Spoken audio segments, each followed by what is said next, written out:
have here all these emails that I'm sending to my email list, and what I'm going to do is that I'm not going to send this link, this affiliate link. What I'm going to do is that I'm going to send people to this page that I created. So let me show it to you. And as you can see, it has my own domain. It has a title.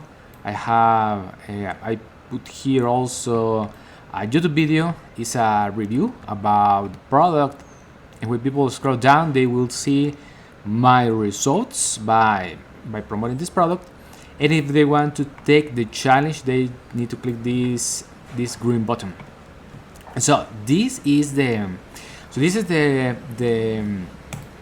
website or the page that I'm going to promote, because this build like the know, like, and trust factor, because people are going to first of all see that I had some results by promoting this product, and also they are going to watch this video in which I'm explaining that I have bought this product by myself.